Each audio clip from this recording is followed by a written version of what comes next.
எல்லாருக்கும் வணக்கம். Welcome to MD. இன்னைக்கு நம்ம டாப் 3 சூப்பர் நேச்சுரல் ஹாரர் திரைப்படங்கள் தான் பார்க்க போகிறோம். அது என்னென்ன படங்கள்னு பார்க்குறதுக்கு முன்னாடி எம்டி யூடியூப் சேனலை சப்ஸ்கிரைப் பண்ணிக்கோங்க. அப்படியே அந்த பெல்லையும் ஒரு அடி அடிச்சிருங்க. நம்பர் 3 த நன். இந்த படம் த காஞ்சரிங் 2 கூட கனெக்ட் ஆகுது மற்றும் காஞ்சரிங் யூனிவர்ஸில் 5வது படமாக வந்திருக்கு. ரொமானியாவில் ஒரு அமைதியான தேவாலயத்தில் ஒரு யங் நன் இறந்துடுறாங்க. என்ன நடந்துச்சுங்கிறத தெரிஞ்சுக்க வேட்டிக்கன் ஒரு ப்ரீஸ்டையும் கொஞ்ச நாள்ல நன்னாக்க போற சிஸ்டர் ஐரீனையும் அனுப்புறாங்க. அவங்க தேவாலயத்துல மறைஞ்சிருக்கிற ஒரு இருண்ட ரகசியத்தை கண்டுபிடிக்கிறாங்க. அவங்களையும் அவங்களோட நம்பிக்கையும் காப்பாற்ற அவங்க ஒரு ஈவில் டீமன் நன்னை எதிர்கொள்ள வேண்டியிருக்கு. இதுக்கப்புறம் என்னெல்லாம் நினைச்சுங்கிறத மீதி கதை. இந்த படம் நல்லதுக்கும் கெட்டதுக்கும் இடையில இருக்கிற சண்டை மற்றும் மத நம்பிக்கை பத்தினது. ஸ்பூக்கி செட்டிங் மற்றும் ஸ்கேரி அட்மாஸ்பியர் படத்தை மிகவும் பயமுறுத்துற ஒன்றா ஆக்கியிருக்கு. சிஸ்டர் ஐரீனோட கேரக்டர் நம்பிக்கையோட போராடும் போதும் தீமையை எதிர்கொள்ற துணிச்சலை காட்டும் போதும் வளருது.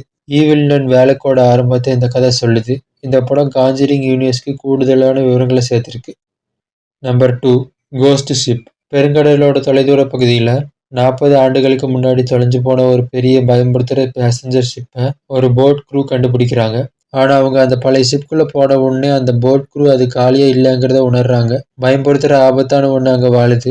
அவங்க கடலில் இதுவரை பார்த்ததை விட அதிகம் பயன்படுத்துது. இதுக்கப்புறம் என்னெல்லாம் நினைஞ்சுக்கிறத மீதி கதை.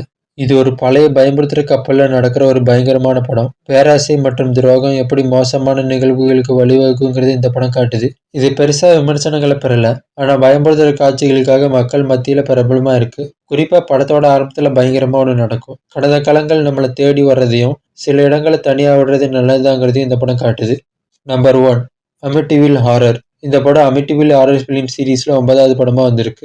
ஜார்ஜும் அவரோட ஒய்ஃப் கேத்தியும் நியூயார்க்கில் இருக்கிற அமிட்டிவில்ல ஒரு அழகான புது வீட்டுக்கு அவங்களோட குழந்தைங்களோட குடி போகிறாங்க. முன்னாடி அங்கே இருந்தவர் மிகவும் மோசமான ஒன்று செஞ்சதால அவங்களுக்கு மலிவான விலையில் இந்த வீடு கிடச்சிருக்கு. முன்னாடி இருந்தவர் ஒரு தீய ஆவியால் கட்டுப்படுத்தப்பட்டதா சொல்லி அவரோட குடும்பத்தை காயப்படுத்தி இருக்காரு. ஜார்ஜோ கேத்தியும் வீட்டில் பேய் இருக்கிறதா நம்புகிறாங்க. இதுக்கப்புறம் என்னெல்லாம் நினைச்சுங்கிறது தான் மீதி கதை. இந்த படம் வயலண்ட் ஹிஸ்டரி கொண்ட ஒரு இடத்துல வாழ்கிற மக்கள் எப்படி ஆழமாக பாதிக்கப்படுவாங்கங்கிறத எக்ஸ்ப்ளோர் பண்ணியிருக்கு. இது பயம் மற்றும் தீய சக்திகளோட சக்தி பற்றி பேசுது. குடும்ப உறவுகள் மிகுந்த மன அழுத்தத்தில் இருக்கும்போது எவ்வளவு பலவீனமாக இருப்பாங்கங்கிறதையும் மக்கள் தங்கள் அன்புக்குரியவங்களை காப்பாற்ற எவ்வளவு தூரம் போவாங்கங்கிறதையும் காட்டுது. ஸோ இதுதான் அந்த படங்கள். இந்த காணொளி உங்களுக்கு பிடிச்சிருந்தா லைக் பண்ணுங்கள். உங்கள் கருத்துக்களை கமெண்ட் பண்ணுங்கள். இந்த படங்கள் உங்கள் நண்பர்கள் பார்க்கணுன்னா ஷேர் பண்ணுங்கள். எல்லாருக்கும் நன்றி ஃபார் வாட்சிங் எம்டி.